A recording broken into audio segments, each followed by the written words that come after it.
সেপ্টেম্বরে বন্ধ হয়েছে, সেপ্টেম্বরেই খোলা হয়েছে, খোলার আদেশ এসেছে। আমরা 17 বছর আগে সিএসবি টিম নতুন একটা জিনিস মিডিয়ার কাছে, বাংলাদেশের কাছে নিয়ে এসেছে। সেটা দেশ কোনো সময় আগে দেখেনি। সেটা ছিল 24 আওয়ার নিউজ সার্ভিস। তখন তৎকালীন সরকার বুঝে উঠতে পারেনি যে একটা 24 আওয়ার নিউজ সার্ভিস কীভাবে করে তারা হ্যান্ডেল করবে।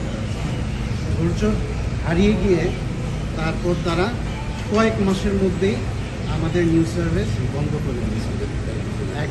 যেদিন বন্ধ করে দিয়েছে সেদিন খালেদা জিয়াকেও ওনারা গ্রেফতার করেছিল একই দিন।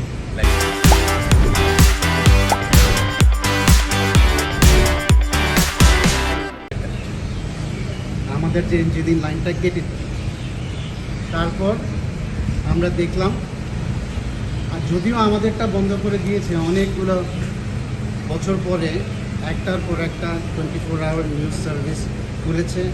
এটাতে আমরা গর্বিত যে আমরা প্রথম ছিলাম, এবং আমরা আনন্দিত যে এতগুলো নিউজ সার্ভিস আমাদের মতো দেখা দেখে অনেকগুলো উঠেছে। কিন্তু আমাদের দুঃখ যে একটার পর একটা নিউজ সার্ভিস তৎকালীন সরকার নিজের মুখপাত্র হিসাবে দখল করে নিয়েছে।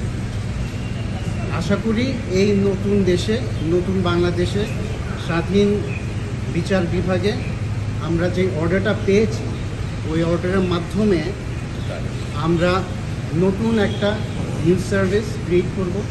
ওই নিউজ সার্ভিস সিএসবি নিউজেরই একটা থাকবে, নতুন কিছু একটা থাকবে, এবং সেই নিউজ সার্ভিসের মাধ্যমে আমরা সাংবাদিকতা এবং মিডিয়াতে নতুন করে আমরা নিউট্রালিটি, নিরপেক্ষতা এবং শক্তি নিয়ে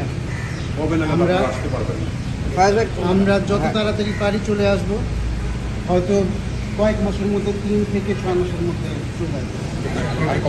আমরা আরও আগেও নিয়ে আসতে পারি, চেষ্টা করব। আপনাদের সহায়তা যদি থাকে চেষ্টা করব, আপনাদের যদি দোয়া থাকে তাহলে আরও তাড়াতাড়ি নিয়ে। সিএসবি বন্ধ থাকা অবস্থায় আমার শুধু দুঃখ যে আমার বাবা সালাউদ্দিন কাদের চৌধুরী এই দিনটা দেখতে পাচ্ছেন না। সিএসবি বন্ধ থাকা অবস্থায় আমরা দেখেছি এর অনেক সাবেক কর্মীরা এটি নিয়ে পোস্ট দিয়েছেন, আবেগঘন কিংবা স্মৃতিচারণমূলক। সেই সব কর্মীদের বিষয়ে কোনো ভাবনা আছে কিনা? আমাদেরকে যেদিন বন্ধ করে দিয়েছে, আমাদের পুরনি 450 ছিল, সাংবাদিক ছিল, সবাই ফ্রেশ ছিল। আমরা নতুন সব প্রজন্মকে নিয়েই আমরা কিন্তু নিউজ চ্যানেলটা করেছিলাম। এরকম কোনো তখন সাংবাদিক ছিল না।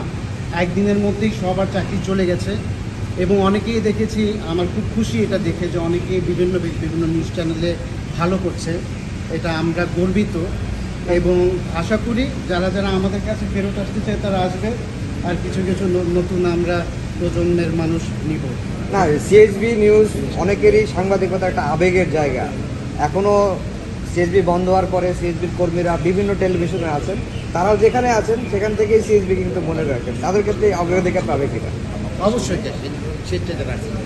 যারা আসতে চায় আমাদের, আমরা চেষ্টা করবো সবাইকে। আমরা দেখব কোথায় তাদেরকে রাখতে পারি। তবে যারা স্বেচ্ছায় আসবে, যারা আমাদেরকে ভালোবাসে, যারা আমাদের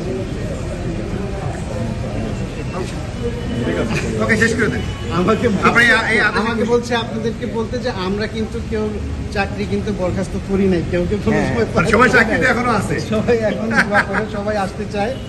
আমরা সবার সাথে বসবো ইনশাআল্লাহ।